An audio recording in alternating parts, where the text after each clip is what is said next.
ఇందిరాగాంధీ మనమరాలు మరియు రాజీవ్ గాంధీ కూతురు ప్రియాంక గాంధీ పుట్టినరోజు సందర్భంగా కాంగ్రెస్ పార్టీ ఆధ్వర్యంలో ఈరోజు శివ గాయత్రి వృద్ధాశ్రమంలో కేక్ కట్ చేయడం జరిగింది.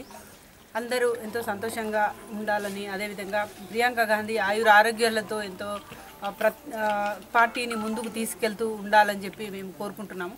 ఎందుకంటే ఇందిరాగాంధీని పోలి ఉన్న ప్రియాంక గాంధీ మొన్నటి భారత్ జోడో యాత్రలోనే కానివ్వండి, అదేవిధంగా ప్రతి ఎలక్షన్స్లో కానివ్వండి ప్రజలకు దగ్గరవుతూ ప్రజలకి ఏ విధంగా అంటే ఆమెను చూస్తే ఇందిరాగాంధీని చూసిన మాదిరిగా ఉంటుంది.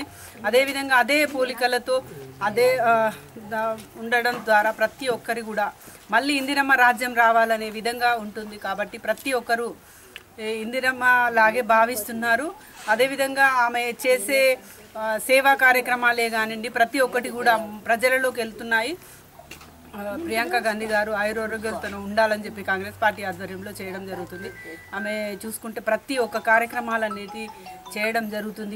ఇప్పటికీ ఇప్పుడు రాహుల్ గాంధీ చేసే భారత్ న్యాయ యాత్ర కూడా సక్సెస్ కావాలని మనస్ఫూర్తిగా కోరుకుంటున్నాము. అదేవిధంగా కాంగ్రెస్ పార్టీ కర్ణాటకలో కానివ్వండి, తెలంగాణలో కానివ్వండి ఎలక్షన్స్లో ప్రతి ఒక్క నియోజకవర్గం తిరగడం ద్వారా ప్రతి ప్రోగ్రాం ఏదైనా మీటింగ్ ఏర్పాటు చేసినట్టయితే దాంట్లో పాల్గొనడం జరిగింది. ప్రియాంక గాంధీ ఈ ప్రజలకు చేరువవడమే కాదు, ప్రజలలో ప్రతి ఒక్కరిలో ఉండే విధంగా ఆమె మాటలు కానివ్వండి, ఆమె ప్రతి ధోరణ ఉంటుంది. కాబట్టి ఈ ముందు ఇప్పుడు రాబోయే ఎంపీ ఎలక్షన్స్లో కూడా ఆమె ప్రతి దగ్గర పాల్గొని ప్రతి ఒక్క ఎంపీ కూడా గెలిచే విధంగా ముందుకెళ్లాలని కోరుకుంటూ ఆమె ప్రజల యొక్క ఆదరాభిమానాలతో ముందుకెళ్తూ ప్రతి ప్రోగ్రాంలో పాల్గొనాలని కోరుకుంటున్నాము. అదేవిధంగా ఆమె ఇందిరాగాంధీ మాదిరిగానే పేరు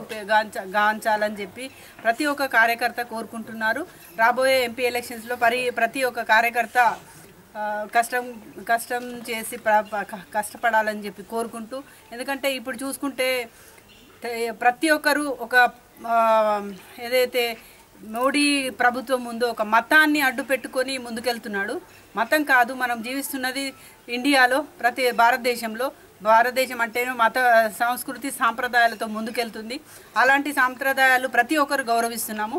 ఇప్పుడు కాంగ్రెస్ పార్టీలో ఉన్న వాళ్ళందరూ కూడా పుట్టి నుంచి కూడా దేవుడు భక్తితో ముందుకెళ్తున్నారు. కానీ వాళ్ళు చూసుకుంటే కాంగ్రెస్ పార్టీ వాళ్ళు అసలు హిందువులే కాదు అనే ధోరణిలో పోవడం అనేది నిజంగా హాస్యాస్పదము. ప్రతి ఒక్కరూ ఆదరిస్తున్నారు దేవుణ్ణి.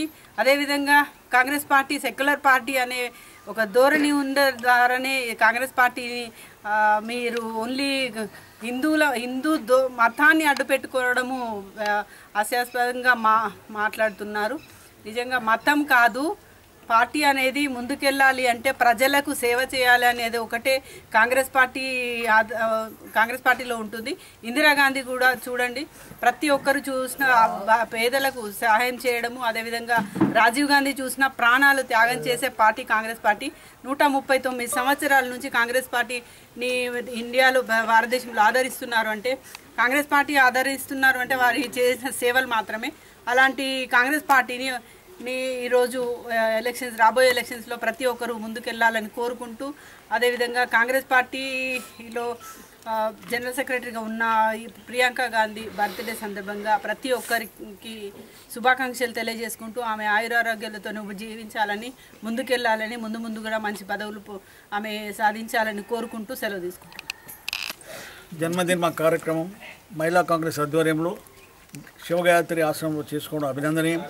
మరి ఈ కార్యక్రమంలో పాల్గొంటున్న కాంగ్రెస్ మహిళా నాయకురాళ్ళు, మరి ఇందులో ఉన్న వృద్ధులు, మరి జగిత్యాల పట్టణ పరిసర ప్రాంత ప్రజలందరికీ కూడా ప్రియాంక గాంధీ జన్మదిన శుభాకాంక్షలు తెలియజేస్తూ, మరి ప్రాణత్యాగాల కుటుంబం అంటే ఇందిరాగాంధీ వాళ్ళ కుటుంబము. మరి అట్లాంటి పార్టీలో మనమందరం ఉండడం మనకు నిజంగా గర్వకారణం. ఈ దేశానికి స్వాతంత్రం తెచ్చుడే కాదు, ఈ రాష్ట్రానికి తెలంగాణ ఇచ్చింది కూడా కాంగ్రెస్ పార్టీ. మరి అలాంటి పార్టీ లోపల మనం ఉండడం నిజంగా మన అదృష్టంగా భావిస్తూ, మరి ప్రియాంక గాంధీ గారు ఇంకా ముందు మన పార్టీ కొరకు ఎంతో ముందుకెళ్తూ రేపు రాబోయే ఎన్నికల్లో కేంద్రంలో కాంగ్రెస్ పార్టీ అధికారంకు వచ్చే దిశగా ఆమెకు ఆ భగవంతుడు ధైర్యాన్ని ఆయురారోగ్యాలు ప్రసాదించాలని కోరుతూ మరొకసారి అందరికీ ధన్యవాదాలు తెలియజేస్తాను.